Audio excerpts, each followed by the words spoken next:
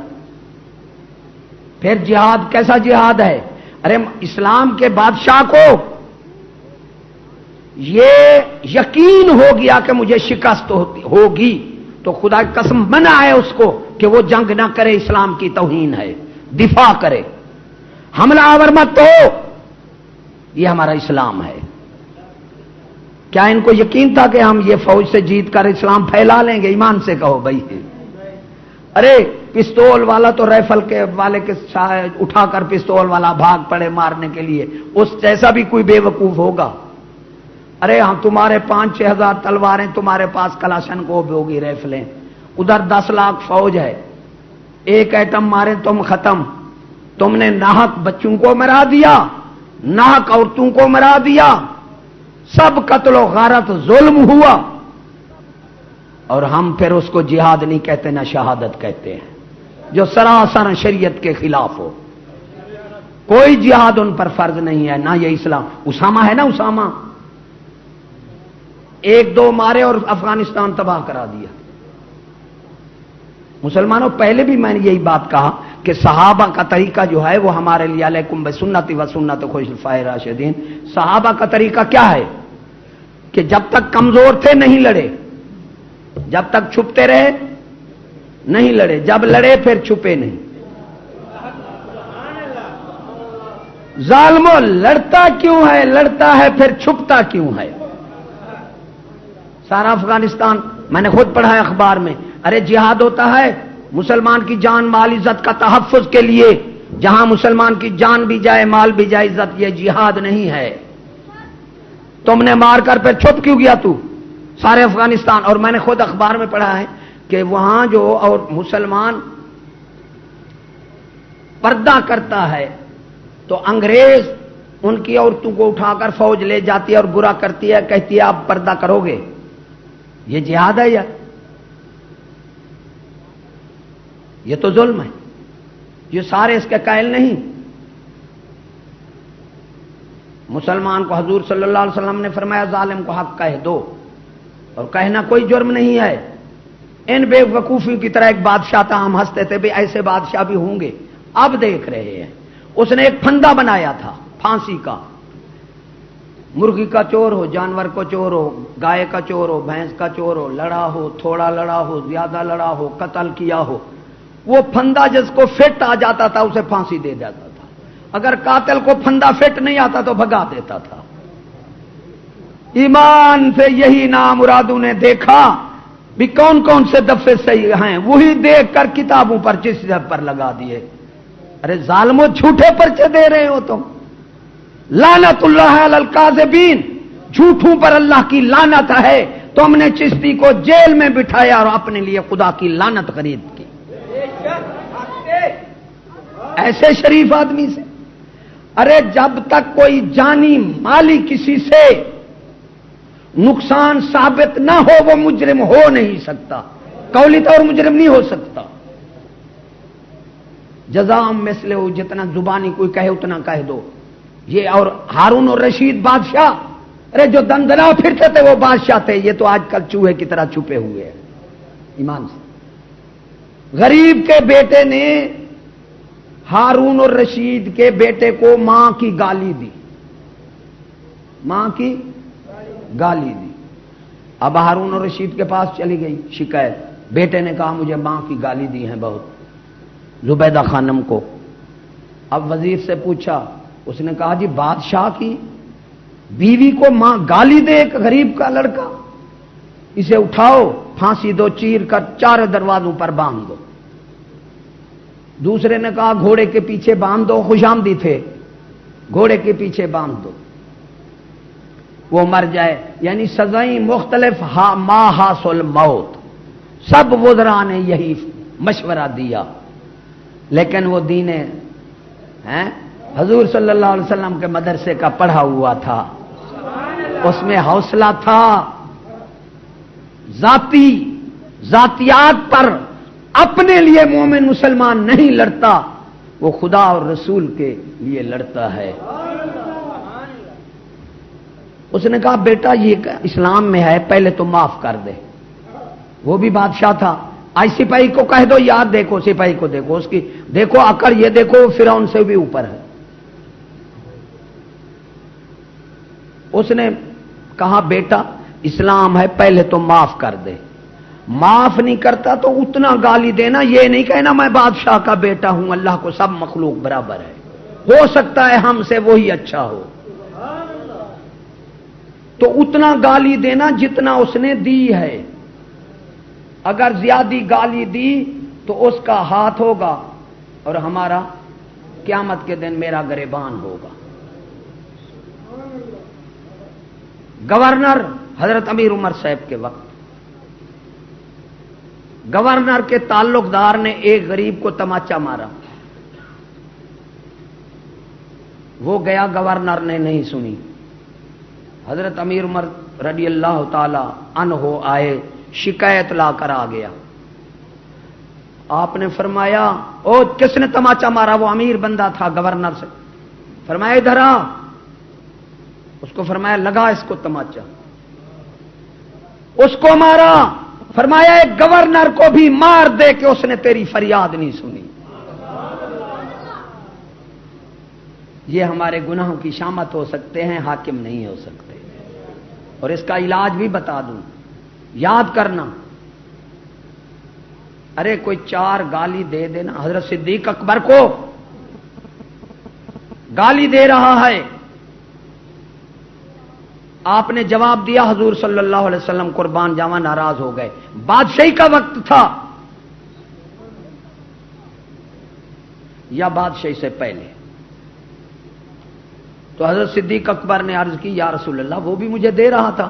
آپ نے فرمایا فرشتہ جواب دے رہا تھا، جب تم نے بدلہ لیا فرشتہ چلا گیا. افضل یہی ہے کہ کوئی گالی دے دے، صبر کرو. لڑنا نہیں ہے، لڑنا جھگڑنا ہمارا شیوا نہیں. ہمارا شیوا ہے صبر کرنا اور اللہ سے مدد طلب کرنا. اللہ سے مدد طلب کرنا. ہاں بھائی، جہاد بالمال عوام پر فرض ہے اور اسلام میں ہے اعلان عام کر دو جہاں جہاں تک مسلمان ہیں. نام زد کر نہ مانگو کسی سے کہ وہ شرمسار نہ ہو، وہ صاحب تصرف نہ ہو، اس کی طاقت نہ ہو تو اس کو کہو تو اتنا دے دے، یہ ناجائز ہے. اعلان عام کر دو، جو صاحب تصرف ہو وہ کر سکتا ہے، یہ جائز ہے. تو جس صاحب اس وقت مصیبت میں ہیں، کوئی صاحب تصرف جس کا دل چاہے اور اسے طاقت بھی ہے، یہ نہیں اپنے روٹی کے لیے پورا ہے، اس پر کوئی جہاد مل مال فرض نہیں ہے. کرتا ہے تو اس کا ایثار ہے. دیکھتا ہے جس اتنا طاقت ہو سکتی ہے وہیں بیٹھے رہیں، وہیں بیٹھے رہیں. وہاں آئیں گے آپ کے پاس، دے دینا، اللہ تعالیٰ آپ کو جزا دے گا. کیونکہ جس صاحب پر بہت بڑی مصیبت پڑی ہوئی ہے، گھر کے وہ خوش ہو رہے ہیں، دشمن گھر کے اخراجات بھی ہیں. تو بعض میں نے سنا ہے کئی کس جگہ سے لوگوں نے 50 20 30 اس طرح آپس میں بانٹ کر، کہیں جگہ سے 1000 روپیہ بھی 2000 اس طرح کر کے ہم منتھلی بھیجتے رہیں گے. ان کی بھی مہربانی ہے.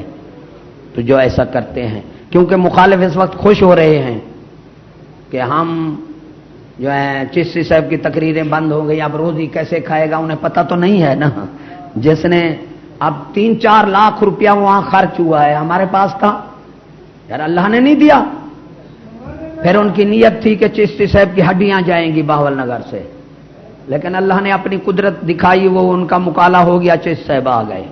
اب یہاں بھی دشمنوں کا مکالا ہوگا انشاءاللہ. مدعی کو بھی اللہ تعالیٰ اس نے جھوٹا پرچہ ایک شریف علم حق کہنے والے پر اس نے دیا ہے، اسے خدا کا خوف نہیں آیا، تو اللہ تعالیٰ اس سے بھی بدلہ لے گا.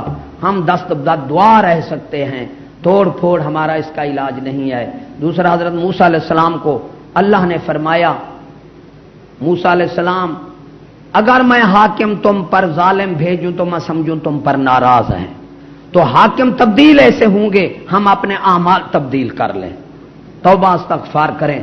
ہم ان سے نہیں لڑ سکتے، اللہ تعالی ہمیں نجات دے سکتا ہے. بہت بڑے ظالم ہیں، بہت بڑے ظالم، ظلم کی کوئی انتہا نہیں ہے، اور بے وقوف بھی ہیں. وہ ایک عورت بیٹھی تھی، کیونکہ جعفر کے قانون میں بھی نہیں ہے، پتہ نہیں یہ ظالم کیسے ہیں. تو آپ نے ایک عورت جس کی بیٹی کا نکاح تھا دریا کے پار، تو وہ کپڑے دھو رہی تھی، اسے خیال آ گیا کہ میری بیٹی آ رہی ہوگی اور آندھی آ گئی تو میرے دریا میں میری بیٹی تو مر جائے گی، ڈوب جائے گی۔ اس نے وہاں رونا شروع کر دیا، آئے میری بیٹی تو ڈوب گئی۔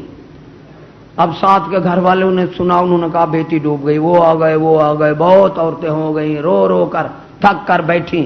پھر یہ ہوتا ہے جب رو بیٹھتی ہیں پھر حال حوال بانٹتی ہیں۔ پھر انہوں نے کہا ارے کس طرح وہ ڈوبی ہے، بندے کا ہے، نکال۔ اس نے کہا ڈوبی تو نہیں ہے۔ کہا کیسے؟ تو کہتی ہے مجھے خیال آ گیا میں بیٹی میری کا نکاح ہے دریا پار، تو میں شادی کروں گی، پھر آندھی آ جائے گی، پھر وہ دریا کشتی جو ہے ڈوب جائے گی، میری بیٹی بھی ڈوب جائے گی، میں اس لیے رو رہا ہوں۔ ارے ایسے بے وقوف سنتے تھے، آج دیکھ رہے ہیں کہ چیز صاحب دہشت گرد ہے۔ وہ بھائی نقصان مالی کیا نہیں، کوئی جانی نقصان کیا نہیں، کوئی عزت لوٹی کوئی نہیں، جلوس نکالے، توڑ پھوڑ کی، کسی کو خراش نہ آئی، تو بھی دہشت گردی کیسے ہے؟ ان ظالموں کو تو پتہ دہشت اسلحے میں ہے، ان کے پاس بھی اسلحہ تھا، دماغ خراب ہو گیا۔ ارے یہ لال مسجد والوں کے پاس بھی اسلحہ تھا جو ختم کرا دیا، اسلحہ نہ ہوتا ایمان سے یہ کرتے ایسے؟ اب ان ظالم بندہ دہشت گرد نہیں ہے، اسلحہ دہشت ہے۔ ایک طرف 10 بندے کھڑے ہیں خالی ہاتھ، ایک طرف ایک بندہ کلاشن کوپ لے کر کھڑا ہے، دہشت تو پڑے گی کلاشن کوپ والے کی، کلاشن کوپ لے اس کی دہشت ختم ہو جائے گی۔ وہ اسلحہ ہے دہشت، اور دہشت گرد بھی بنا دیتا ہے۔ ارے ظالمو خدا تمہیں چکے، چشتی صاحب نے تو آج تک مراد دہشت گرد کس طرح دہشت گردی کا لانتی ہو، تم نے پرچہ دے کر ایک شریف پر اسے جیل میں بند کر رکھا ہے، پھر ہلکی کوٹھی میں، اور ہم ہر وقت رات دن اللہ سے فریاد کر رہے ہیں۔ ارے جب ہماری فریاد سنی گئی نا تو تمہارا بیڑا غرق ہوگا، تم نے جیل میں کرا کر خوش ہوئے ہو، ہم تمہیں قبر کی جیل میں کرا کر خوش ہوں۔ ہمارے پاس اور کوئی علاج نہیں ہے سوائے اللہ کے فریاد کرنے کے۔ ہم نہ لڑتے ہیں نہ کسی کو لڑنے کا کہتے ہیں، بلکہ میں جہاں تقریر ہوتی ہے بعض مشورہ دیتے ہیں، یہ آپ کے ماننے والے بہت ہیں، ان کو کہہ دو جلوس نکالو۔ میں کہتا ہوں بھئی جو جلوس نکالے، 1-2 بندوں نے مجھے کہا اگر تو ہم کمال سے اپنی جان دیتے ہیں، وہ کمال جس نے پرچہ کیا ہے۔ میں نے کہا خبردار، ہم مظلوم بن کر اس جہان سے جا سکتے ہیں، ظالم بن کے ہم اپنا بدلہ خود نہیں لیتے، ہم اللہ تعالیٰ کو فریاد کرتے ہیں۔ جو جلوس نکالے گا یا ایسا کام کرے گا اس کا ہمارے ساتھ کوئی تعلق نہیں ہے۔ بے شک جہاں جہاں تک آپ کی رسائی ہے یہ میری بات کہہ دینا، جلوس نکالنا اور توڑ پھوڑ کرنا یا کسی سے لڑنا، اگر ہم لڑتے تو میں 300 بیگھے کا مالک ہوں، میں موضع میں رہتا، زمین چھوڑ دی، سب کا چھوڑ دی، لڑا کسی سے نہیں، تکلیف برداشت کی۔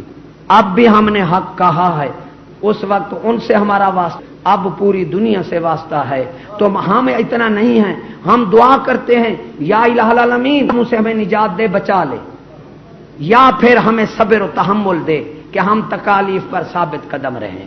بغیر تیری مدد کے ہم تکلیف پر ثابت قدم نہیں رہ سکتے، ظالموں کے ظلم نہیں کر سکتے۔ تو ہمیں طاقت دے دے، یا ہمیں فتح دے دے، یا ہمیں شہادت دے دے۔ ٹائم ہو گیا ہے۔ وآخر دعوانا ان الحمدللہ رب العالمین۔ رسول اللہ رسولوں پر نہیں مگر تبلیغ، تبلیغ بلاغ مانا دین حق پہنچا دینا خاص و عام پر، اس میں لاکھوں فی بھروسہ، یقین محکم، یہ سب چیز کی ضرورت ہے۔ تبلیغ سالوں کے بعد ہوتی ہے اور پھر تقریر 100 سال تک ہوتی رہے۔ تبلیغ کا معیار ہے جو وہ ہو جائے پھر اس کے بعد ضرورت نہیں ہوتی۔ قتلہم الانبیاء بغیر حق، اللہ نے فرمایا نبیوں نے تبلیغ کی اور قتل کیے گئے۔ کیوں؟ اگر آپ کسی کو قتل کر دیں، اس کے وارث کو کہیں کہ ہم یار اس کو کچھ نہیں کہیں گے، اس کے ورثاء راضی ہوں گے؟